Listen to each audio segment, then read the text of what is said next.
welcome to Crosspoint. I will survive. Who doesn't love a little Gloria Gaynor to get us going? Today we're going to be taking a look at how to be more resilient in the face of adversity. So if you've got some small or not so small disruptions going on in your life, believe it or not, you're in a great place to see and experience God working in this moment. And we're going to be talking about that today, so be encouraged. Hey, I'm Vince, and I'm thrilled that you're tuning in with us today for week 2 of one of the best things that happens around here all year, At the Movies 11. That's right, 11 years in running, we've been taking a look at some of the biggest movies of the year and the spiritual fibers that weave in, around, and through each of these films. And today, we are so excited to dive in one of the year's hottest movies, Air, Courting a Legend, and what we can learn about adversity from the early years of the Nike brand and the pursuit of the greatest athlete in the history of basketball, Michael Jordan. It's going to be amazing. Now, if you've joined us before, hey, welcome back. And if this is your first time with us, we certainly hope it's the first of many. We built this place for people who don't have it all together to be able to take steps to explore faith and what it means to know and follow Jesus. And if that's you, we're especially grateful you decided to be with us. Now, the cool part about joining us during At the Movies 11 is if it's your first time with us, you've got some free movie tickets coming your way. And here's how you can get them. If you scan this QR code, it'll take you directly to our digital connection card. Include your name, your email, and any information you're willing to share with people like us. And we'll send some tickets to you in the mail this week, simply as a way of saying thank you for joining us today. And if someone invited you, we'd love to know that too, and you can let us know on that form as well. Now, while you're doing that, there are some amazing ways to connect around this place that we'd like to show to you. The first is a great event that's going to take place right here at the Crosspoint campus for students in grades 7 through 12. Take a look.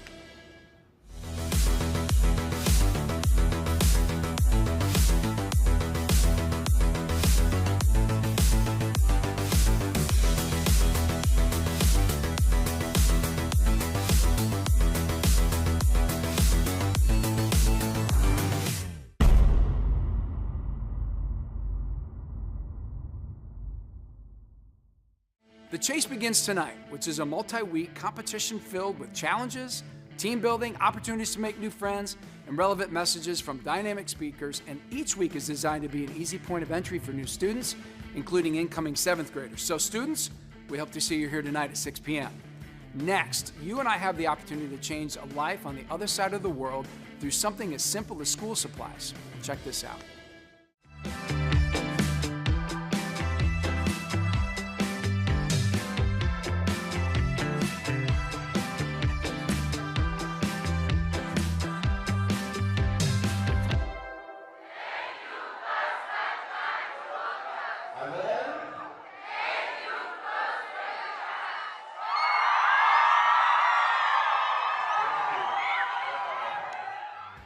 Here's what's so cool. Those backpacks of school supplies the students were holding up, that's because of you.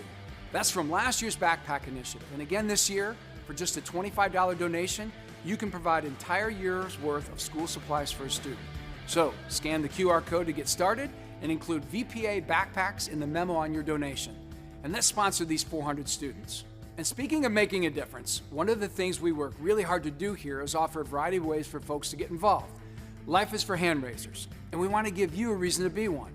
So if you're interested in getting outside of yourself and serving bigger, check out this QR code and explore the many ways to join a team and volunteer around here, whether that be with our kids, students, or welcoming people at the front door, or even joining the band. And to know that in doing so, you're part of changing the trajectory of lives and families for eternity. That's pretty cool. So let us know. We'd love to help you join a team. All right, we've got a great service for you today. Hey, if we're honest, we can probably all use a little more resiliency and infusion of hope and encouragement when the distractions and challenges of life come. So let's take a look at this through the lens of the movie Air. Here's the trailer. 1984 has been a tough year. Our sales are down, our growth is down. Sonny, I brought you in here to grow the basketball business. People don't know what the hell a Nike is. What's a Converse? NBA All-Star shoe. There's nothing cool about Nike. You would have to have a pretty compelling pitch. I can tell them the one thing the other companies can't compete with. Our basketball division is terrible. I do not love it. This is where you come up with a brilliant idea that no one else can see. Let's hear it. I got it. I found him. Who's that? Jesus? Can't afford it. I'm willing to bet my career on one guy. My name's Sonny Vaccaro. I'm with Nike. Do you typically make it a habit of showing up at people's front doors unannounced? I don't like to take no for an answer. Oh, man. Here we go. You ask me what I do here. This is what I do. I find you players, and I feel it this time. Yeah, okay, it's risky. When you were selling sneakers out of the back of your Plymouth, that was risky. Don't change that now. For a rookie? Yes. Who's never set foot on an NBA court. That's the literal definition of rookie, yeah. What's the plan? We build a shoe line around just him. I need the greatest basketball shoe that's ever been made. Who's the player? Michael Jordan. Your motor is...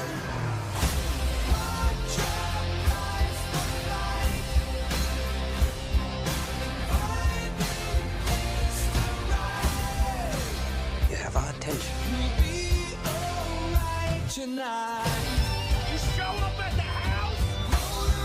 I believe in your son. I believe he's the future. And his story is gonna make us want to fly. But a shoe is just a shoe. Until my son steps into it.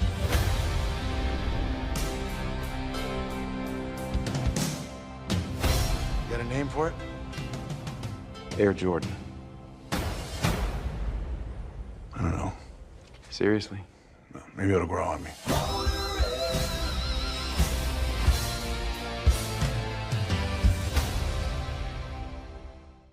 Oh man, this is going to be fun. We're going to be taking a look at this movie Air and really just looking at some of the spiritual threads, some of the fibers of faith that this movie has in it. So man, excited you're here. My name's Curt, and if you're here for the first time, welcome. Excited to have you with us. And let's make some noise for those tuning in online this weekend across our city, state, nation. Man, so excited to have you join us this weekend. And if you're here for the first time in the room, if you're here for the first time online, you've got free movie tickets, as Vince said. And so make sure you scan this QR code, fill out the connection card, let us know your name, at least your email address. That way we can connect with you, send you these tickets this week. All right, we're going to be taking a look at Air, Courting a Legend. And out of curiosity, how many of us have seen this film, just so I know? Okay, yeah, let's give it up for those that have seen this. You might actually decide, as a result of some of what you're going to see today, to go watch this. Here's the basics. This is it follows the history of the sports marketing executive, a guy by the name of Sonny Vaccaro. And he's in pursuit of what has become the greatest basketball player to ever play the game, Michael Jordan. He's just starting his career. He sees something great in him. And you know, everybody in this film is experiencing some headwind. Sonny, he's had some misses when it comes to talent and choosing talent. Nike is like third in market share at the time behind Adidas and Converse, and they're trying to figure out, okay, how do we kind of push through the challenges that we're in? And then of course you have Michael Jordan, who, if you know anything about his story, he certainly had a share of adversity in his life. And so all of these figures, and even as an organization, are pushing through, trying to figure out, okay, how do we be resilient in the face of adversity? Now, over the 2 or 3 weeks when this film came out, we went to see it, my wife and I, and then we took our kids. Right, kids, you got to go see this amazing movie. They'd enjoyed it. We loved it more because the music. Did you guys enjoy the music in the trailer, by the way? Was that not amazing? Holy cow.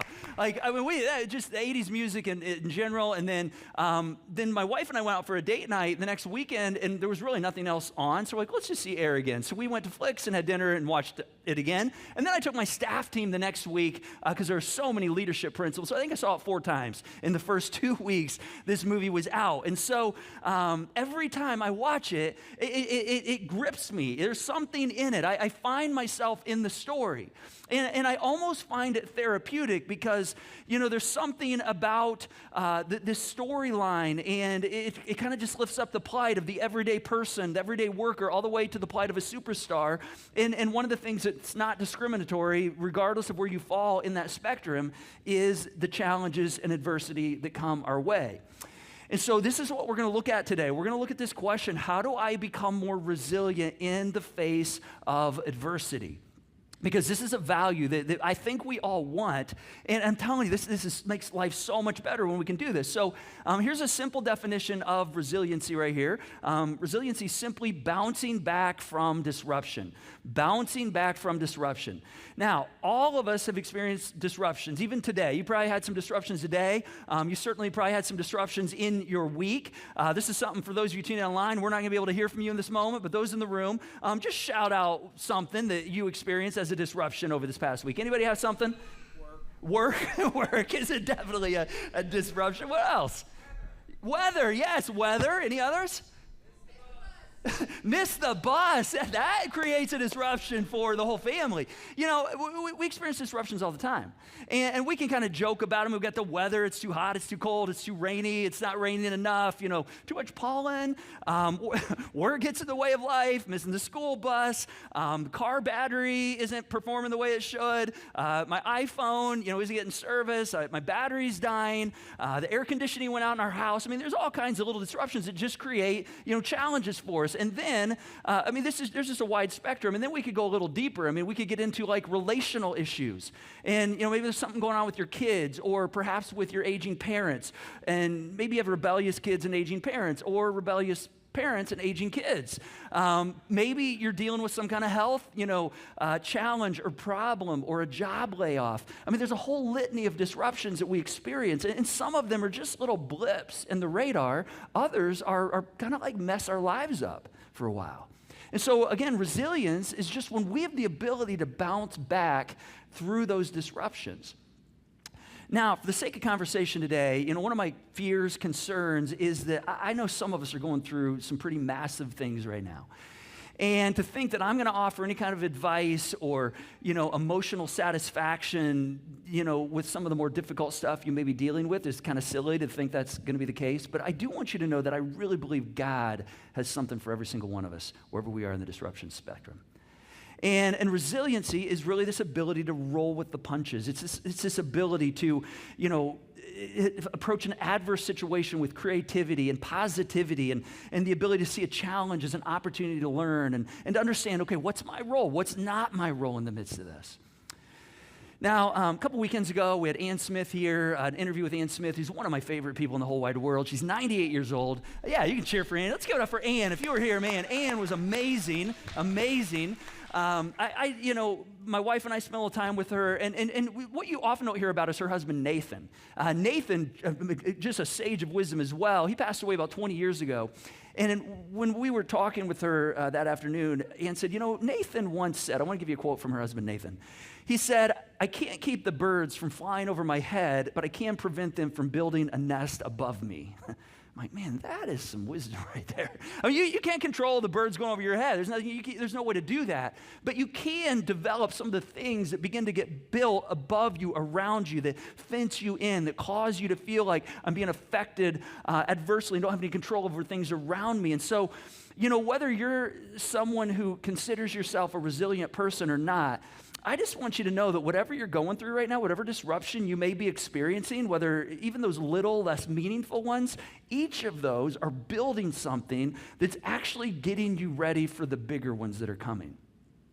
Now, before we kind of dig into this and take a look at what God has to say about this, I want to give us a little word picture here, kind of a visual picture, some charts and graphs, if you will, that I think will help us to better understand how we go through this, because sometimes the visual helps us on this. So we're going to tell this bouncing back, and as you can see, you got the XY axis, and we're going to have morale on the Y axis. We're going to have time on the X axis. We're going to talk about how we feel about life over time. And, the way, disruption happens is there's usually a curve with it. You see curves like this. If you work in finance or healthcare or education or really anything that follows trends, you're familiar with the bell curve or the inverse bell curve. And something that's fascinating is we've all experienced this. I think we all can say, yeah, I've gone through the ups and the downs, come out of it. There's been brokenness, there's been disruptions, there's been things that's caused pain, things I couldn't fix. And then I begin to come out on the other side of it. And, what seemed like horrible, and I don't know if I'm ever going to get through this, you begin to have some hope. And then we discover eventually we're better off for it, which is crazy. If you ever have thought, God, I had never thought that thing I'd be better off because of it, that's kind of what adversity does for us. It actually makes us better off. And, somebody came along and said, this kind of process we go through, the challenges, the changes, the trials, it's almost like the 5 stages of grief. And so Elizabeth Kubler-Ross, she created the 5 stages of grief 45, 50 years ago. And she you can almost lay her principles right over this. And so I want to kind of walk through this real quick, because the first one, just a little blip where you kind of go down a little bit, but you can hardly tell. This phase is usually where we experience denial. And it's almost like you have the little blip and you're like, did that just happen? I mean, and sometimes we ignore it because we don't feel like it's anything big. In fact, like when COVID set in March 2020, I think a lot of us were like, is this really happening? I mean, surely this isn't happening. It's almost like we were in denial. And then all of a sudden, things just like went down fast. And quickly anger builds in. And that's the next process. Anger is where you begin to be angry at other people. Who did this? You did this. You created this. And then we turn that anger toward ourselves. We begin to say, well, I must have done this. I must have made a mistake. I obviously didn't catch this. And we begin to feel an immense responsibility. And if you have a heightened responsibility, you get stuck right here, just blaming yourself. And then this isn't on the screen, but like kind of between here and the bottom is where we start bartering. We start bartering, gosh, I don't know what to do. Like for instance, I had some battery problems in a car this week. And I'm like, start. I will change your oil this week if you'll just start. So we start bartering with even inanimate things. And then we kind of bottom out in what's called despair. And this is where you kind of hit rock bottom and you just end up, kind of even depressed sometimes. A depression sets in. And then as you begin to realize and accept that, you move into what's called the acceptance phase. And this is where you begin to say, okay, I have to accept where I am, but I can begin to see a pathway out. I can begin to see a little bit of hope and see things in a more positive way. And then you begin to climb out and you get back to where you're thriving. Not just surviving, as we heard earlier, I will survive. And that fantastic. You guys enjoy the cover this weekend? Woo, man, I tell you what, I will survive. But actually getting to thriving. And what I've discovered is this process is actually a catalyst. This whole process, when we go through this is a catalyst for actually developing something in us. And one of the things that happens is resilience allows us to get through this process with more speed and with less impact on our lives. It's kind of like TSA pre-check. If you've ever used TSA pre-check, it's like you still got to go through TSA, but you just get through quicker and with less impact on your life, less stress. That's kind of what resilience does for us. And, in this movie, Air, these various storylines. I mean, we see Sonny Vaccaro, and he's trying to, kind of see if he can, still, land some big talent. And you've got Nike, who's struggling, and they've got just facing all kinds of headwinds of adversity. And then you've got, Michael Jordan, who has had his share of adversity that went all the way back to his high school days and began to shape him in terms of the person he's becoming. And so before we dig deeper into that, I want to take a look at what God has to say about this. And I want to introduce you to somebody who had their fair share of adversity in their life. This is a guy who taught about resilience. And this is a guy who experienced some pretty significant things in his life, a guy by the name of James. Now, James is famous because he's like the biological, literal brother of Jesus. All right, kind of a big deal, right? So like he's growing up, his brother probably is like, hey, just want to let you know I'm from God, and I'm sure James is like, well, yeah, okay, if you believe that, I believe that too. I mean, I'm from God. God created me. I mean, we all are. And Jesus is like, no, I don't think you understand what I'm saying. Like, I am God. All right, I am God. And, I'm sure James is like, all right, dude, seriously. I mean, if you want to believe that, you go for it. But like, do me a favor. When we go to school this week, like, don't mention it to our friends. Like, that's kind of weird, a little bizarre. Like, let's just keep this to ourselves. James did not buy in. James, it took him a long time. I mean, he was into his adult life before he ever changed his mind on this. But the thing that caused him to change his mind is when he saw his brother begin to talk about his death and this impending resurrection, that he was actually going to return. And then he watched him pull it off. And so for him, it wasn't just that he began to believe in who his brother was. He goes, okay, apparently he is a little bit different than me. But it wasn't just something he read. He actually saw it with his eyes. He met with his brother after he had come out of the grave. And so James goes like all in.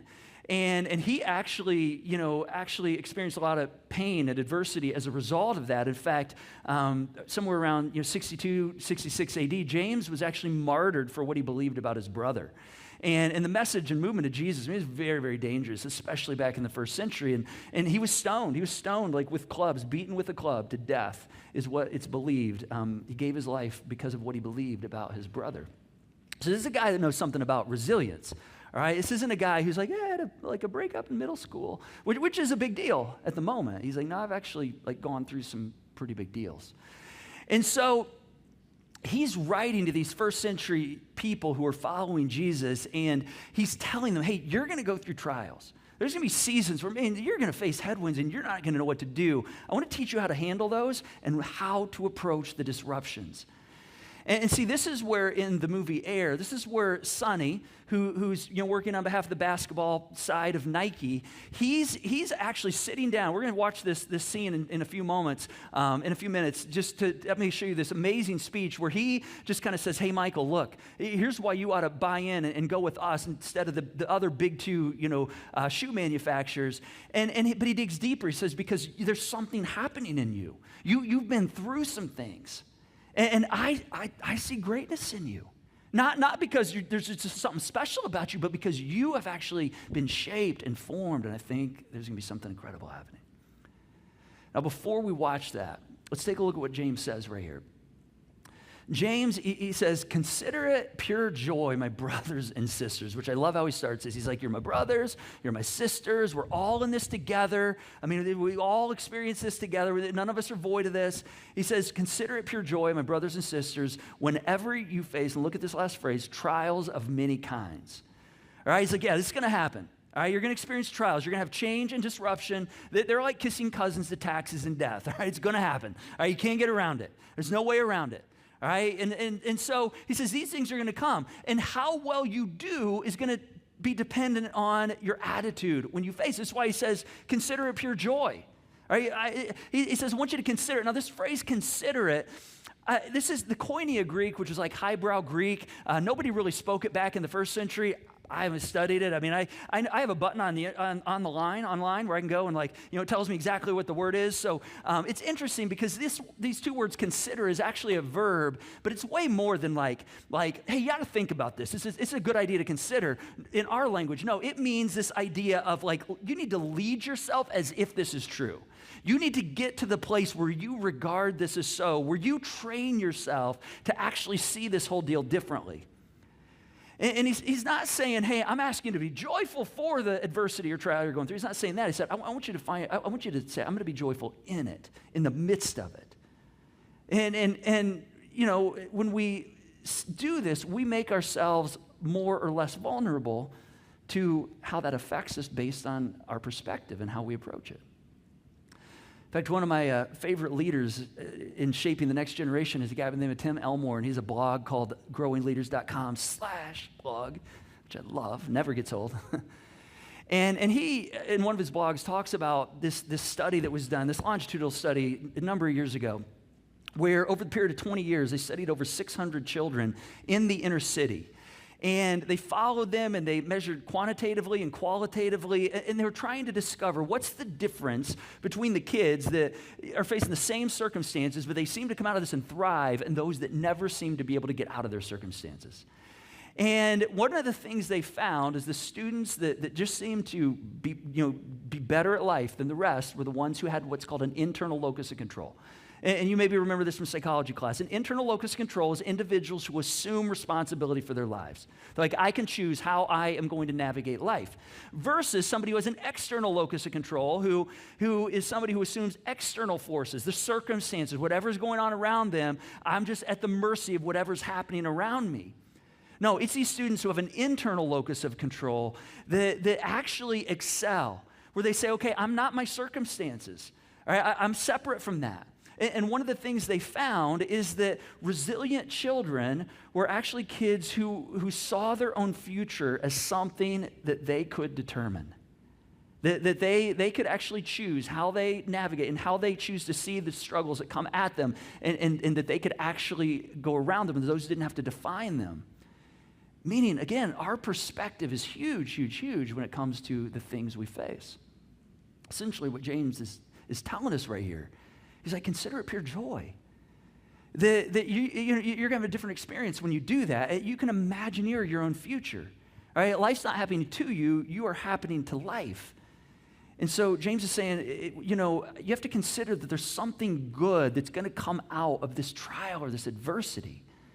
And then he goes on to verse 3, and he says, because you know that the testing of your faith, it produces something. It produces perseverance. Now, faith could be faith in yourself.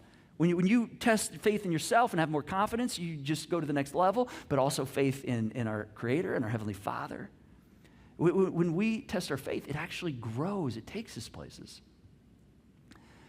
There's an ultra marathoner, a guy by the name of Dick Collins, and he has some incredible insight from running that he's learned that can help us face those headwinds in life. He says, you have to decide the conditions that are going to cause you to stop and drop out before the race.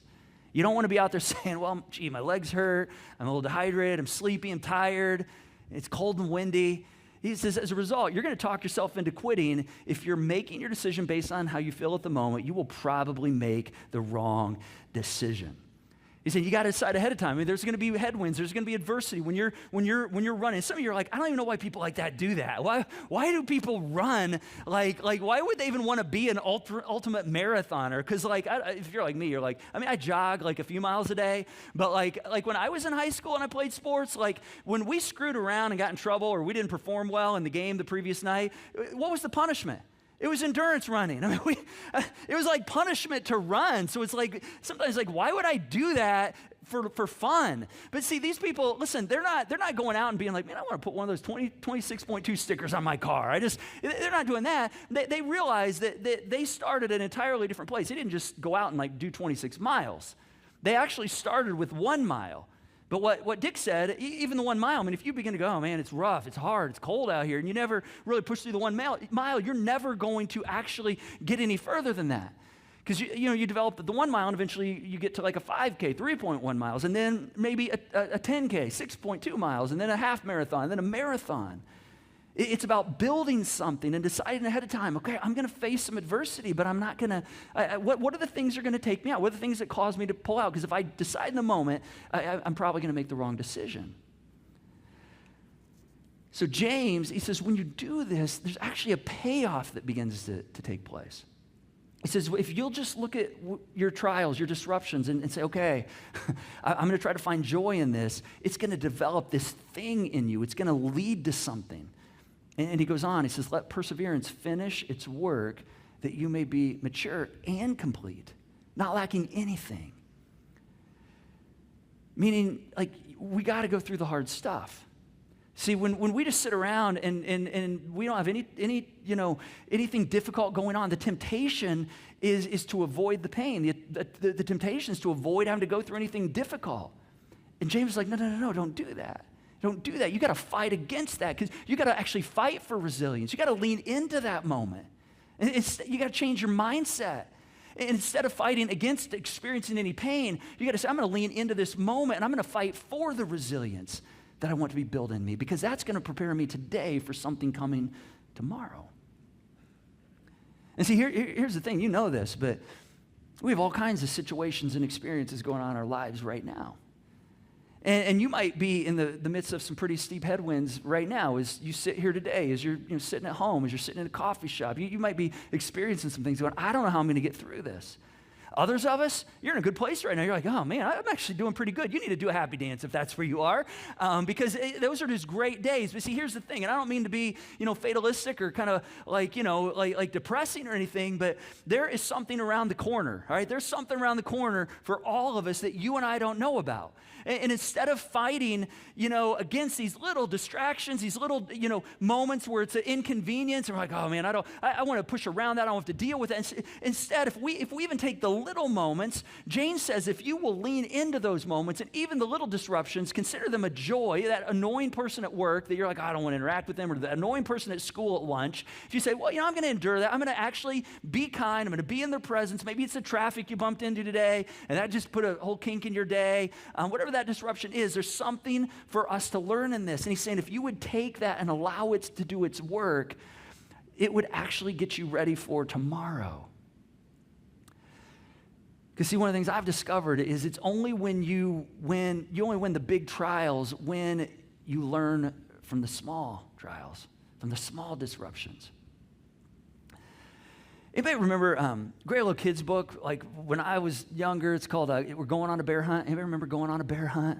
We're going to catch a big one. Yeah, you remember that book? And remember they like this kid's with his dad and his siblings, and it's like they have to go through, all this stuff. They have to go through the forest, and it's getting dark, and they have to go through, the brush and the river and the icky, sticky mud, and then it snows. I mean, they got to go through the snowstorm.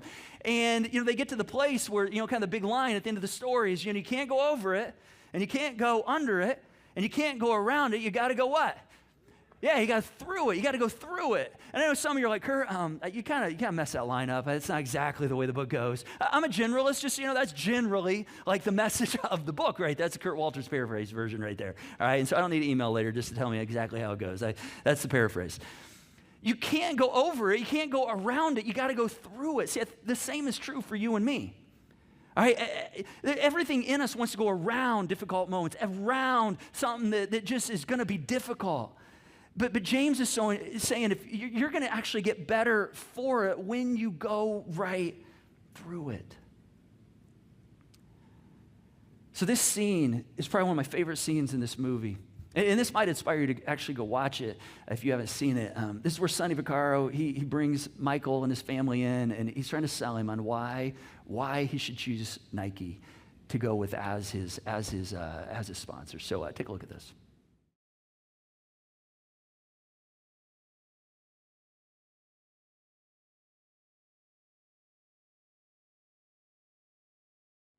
Man, I'll tell you what. Every time I watch that, I get a bit emotional. There's this line, it's not whether you rise or fall, but are you going to be able to fight on? Are you going to be able to summon the will to rise again? Every time I see that, I'm like, I find myself in that scene because, and you probably do as well, because we've all been there, right? This, again, is why movies are so fascinating to us. It's why we're drawn to them, because we find ourselves in the narrative right here. We hear that and we say, oh my gosh, yes, that's exactly, I want to experience what he's experienced. There's something inside of us that goes, yes, God, I want to know that kind of power, that kind of experience. I want to know that, man, yes, I'm going to fall, but I can get back up. And I am going to be able to be successful and thrive again. Listen, I don't know exactly what God's purpose specifically is for you.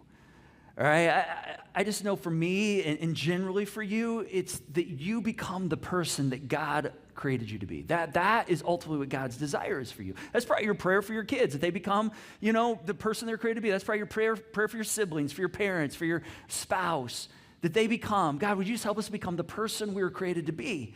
And the only way to become that person is to go through trials. And you're going to go through the small ones. And in the midst of those, the little blips, the little things that don't seem that big, but those things are going to build something. And when the bigger ones come, what's going to happen is those small ones prepared you so the big ones don't take you down.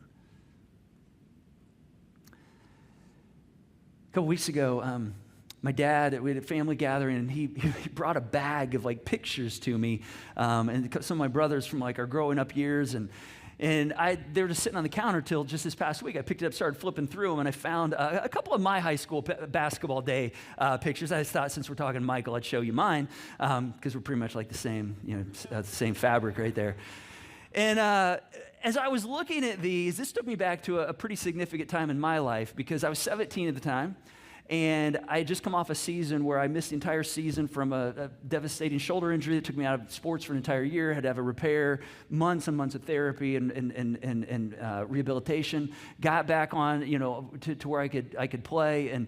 And so even seeing this, it took me back, and I just thought, wow, that seemed like so big at that moment. Like one of the biggest things I'd ever gone through, the adversity of that.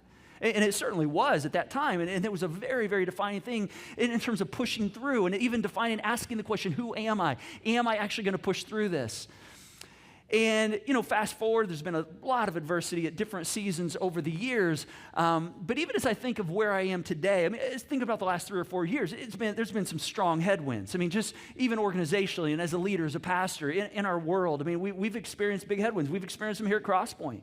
A lot of just adversity of trying to get back, to rebuild. And as I was thinking back to when I was 17, I also did some reflection on the last 15, 16 years here at Crosspoint, and I actually made a list. of just like, where are the moments where we've just been like, oh gosh, God, I don't know if we're going to, make it through year number one. I mean, and I wrote down about 15 different moments over 15 years from, when we were over at the school to trying to get this building off the ground to, seasons where there were just some pretty, big things that we were facing and just not knowing, God, I don't know how this is going to work out. I don't know if I'm going to make it through this. And yet here I am still today. And I thought, I don't know that I would have made it through the past 3 or 4 years, because resiliency doesn't get developed in those moments. It actually happened right there when I was 17 on the basketball court. And Michael's trajectory took a little different than mine, but it happened there. It didn't happen on the big stage. And you might be asking, so where do I start on this? Like, how do I begin to develop this? Well, there's a couple steps. First step in the process, it starts with finding the purpose in the pain. Finding the purpose in the pain. Finding the purpose in the problem. Because when it comes to the bigger ones, the more difficult ones, some of you might be going through some really, really significant disruption right now. If you're going through a massive one, it might not be the best time to find the purpose in the pain. You may need to get just your feet on the ground, get through this moment before you begin to ask that question. For Michael Jordan, I mean, it didn't get developed, when he made it to the big time. It got developed when he was on his driveway at 17 after he got cut from the high school team. That's where the resilience began to, in the smaller moments, get developed. See, when the smaller ones come, I've got to say, okay, I got to look at this and say, okay, God, you're using this to grow me. All right, there's almost got to be a change in perspective, if you will. We got to, kind of switch the question, because most people, when adversity comes, there's a question we ask. Most people, myself included, will ask this question right here. Why is this happening to me? God, why is this happening to me right here? God, why am I going through this right here? I mean, why, seriously, you thought this was good right now? I mean, what the F were you thinking, God? You might ask that question. Maybe those are just my questions. Those are the questions I ask when the hard things come. Like, what are you thinking, God? What in the world why is this happening? And there's nothing wrong with that. It's just that James is like, I think you ought to ask maybe another question. Take a little different perspective.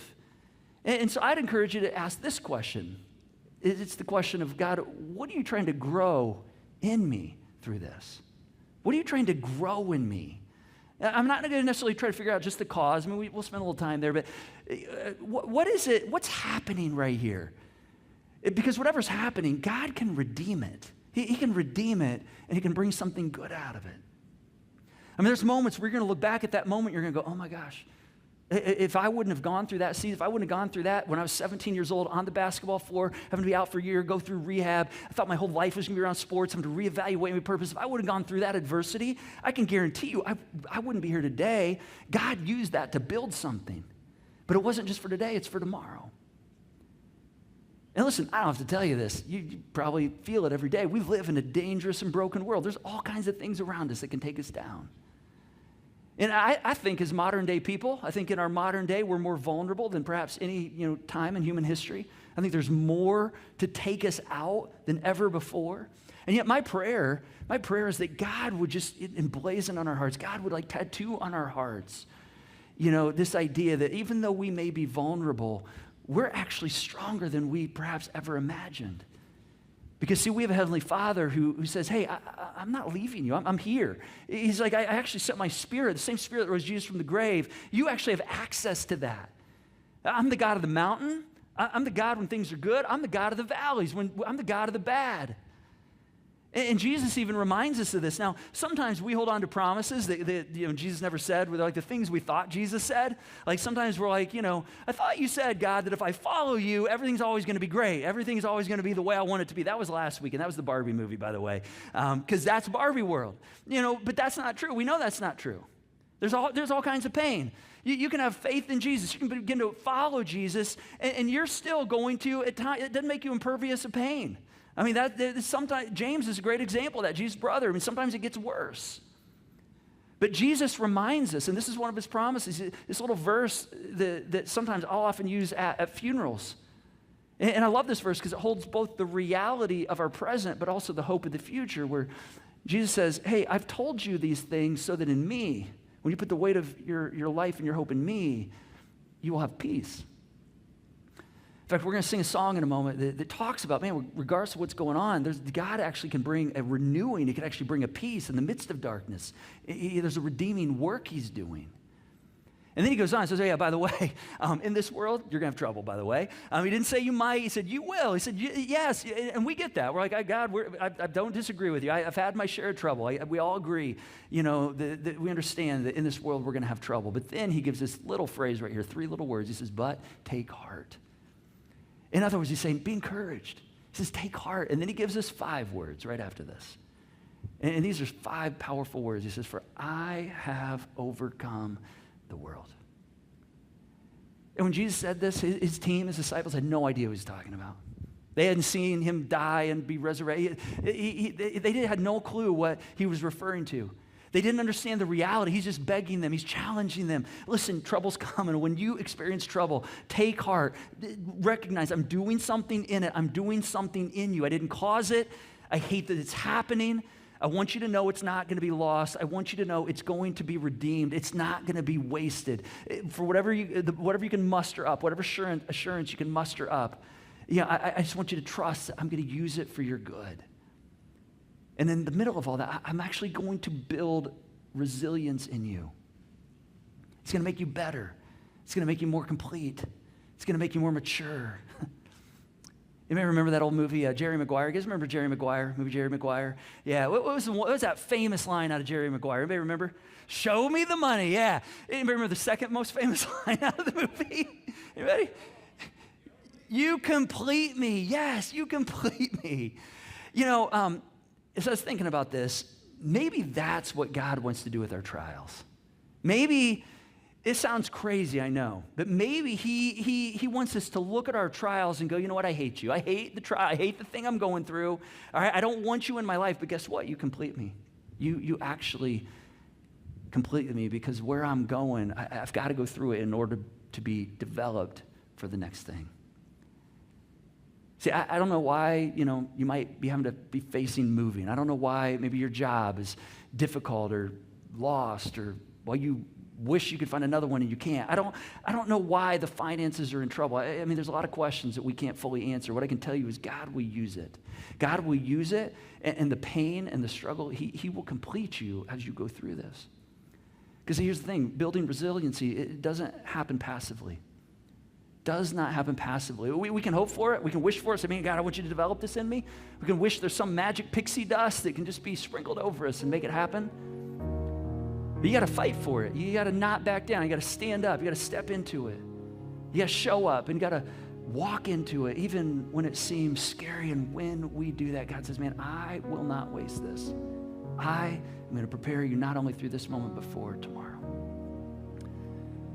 So I want to pray for us as we go through this. Let's stand and let me just pray for us because I'm confident there's something on our mind that all of us are working through right now. God, thank you for being a good, good Father, for being the God of the good, the God of the mountaintop, the God of the valley, the God of the bad. In the midst of those things, you promise us you will not waste any of those moments. And if we're going through something pretty massive right now that's created some pretty big disruption, we're not even sure what the end result's going to be. God, I just pray that we would just see your hand in it. We'd be able to see your redeeming work. And God, for those of us who perhaps have just been experiencing some disruption, help us to pay attention. Help us to pay attention to the little moments and to not actually avoid them, but to say, okay, God, what do you want to teach me right here? And perhaps maybe even some of us were ready to say, you know, Jesus, I want that kind of peace. I mean, I'm going through some stuff, and I want to know the peace you bring. And I want to trust you. I want to put the weight of who I am in you. You said, you know, if you trust me, you'll have that kind of peace. And if that's where you are right now, you can do that right now and know that as you're receiving that from your Heavenly Father through Jesus, He's receiving you. And so Jesus, I just pray that you help us to become the people you created us to be. And we know to do that, we've got to go through the trials. And so just encourage our spirits right now, encourage our hearts, remind us that your power is greater than ours and that your Spirit is available. We just want to feel that. I pray there's a fresh wind of that blowing through our lives, through our circumstances, and that you would develop us in the process. And we pray these things, Jesus, according to your character. Amen.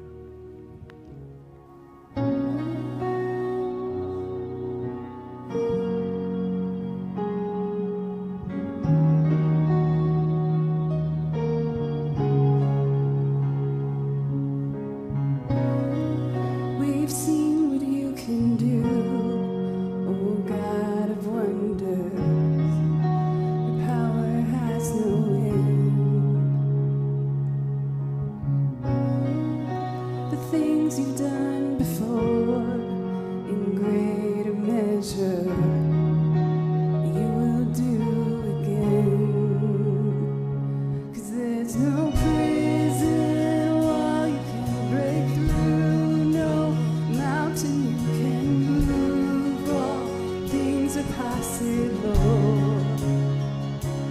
There's no broken body you can raise, no soul that you can save, all things are possible. The darkest night, you can light it up, you can light it up. Oh God of revival, let hope arise, death is overcome, you've already won. Oh God of revival, you rose in victory, and now you're seated forever on the throne. So why should my heart fear what you defeated? I will trust in you alone. There's no prison wall you can't break through, no mountain you can move, all things are possible. There's no broken body you can raise, no soul that you can save, all things are possible. The darkest night, you can light it up, you can light it up. Oh God of revival, let hope arise, death is overcome, you've already won. Oh God of revival, oh God of revival.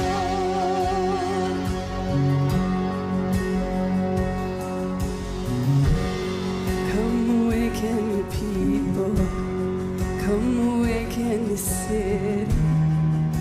Oh God of revival, pour it out, pour it out. Every stronghold will crumble, I hear the chains hit the ground. Oh God of revival, pour it out, pour it out. Come awaken your people, come awaken the city. Oh God of revival, pour it out, pour it out. Every stronghold will crumble, I hear the chains hit the ground. God of revival, pour it out, pour it out.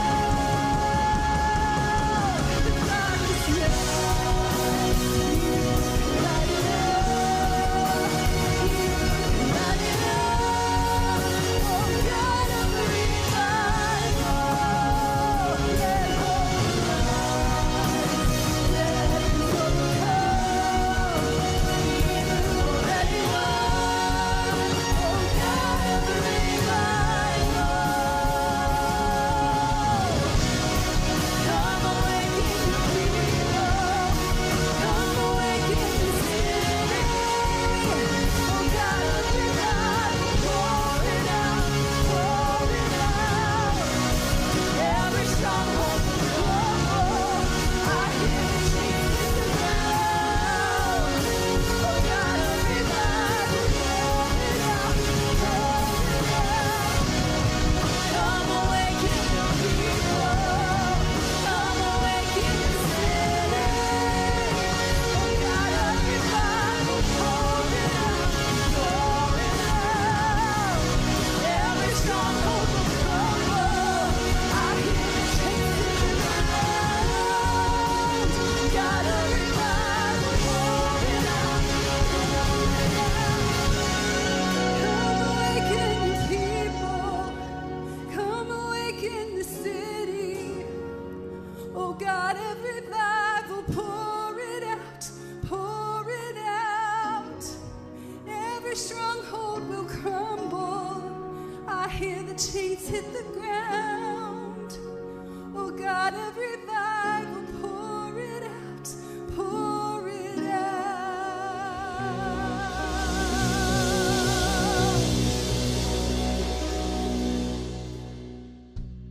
Hey, be encouraged. Whatever adversity you may be experiencing, God is right there. And He's doing some pretty amazing work. Look for His hand this week. Now, if you took a next step today, you can let us know that on your connection card. And if you made the choice to take advantage of the goodness and grace that Jesus brings to us by taking a step to trust Him as your Savior and leader, we'd love to celebrate that with you. So again, let us know on your connection card. And if you'd like someone to pray with you today, simply text the keyword "need prayer" to 317-834-7373, and a member of our prayer team will be in touch with you. For those of you who are givers, I just want to say thank you. You make all of this possible with your generosity through the Joy Box. In fact, your generosity fuels things like this.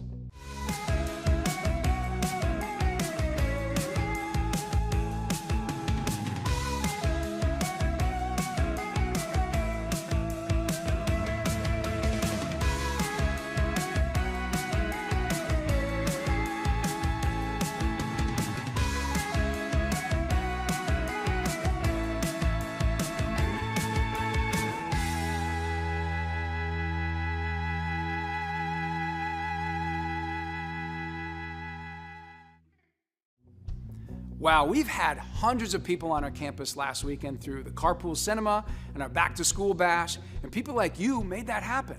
If you want to become a giver, you can go to the Give button at the top of the screen or crosspointweb.org/give, and know that when you do, you're empowering all the crazy goodness and hope that comes out of this place, all of which helps people find their way to God. I personally want to thank you for that. Can't wait to see you next time at the movies. Have an incredible week.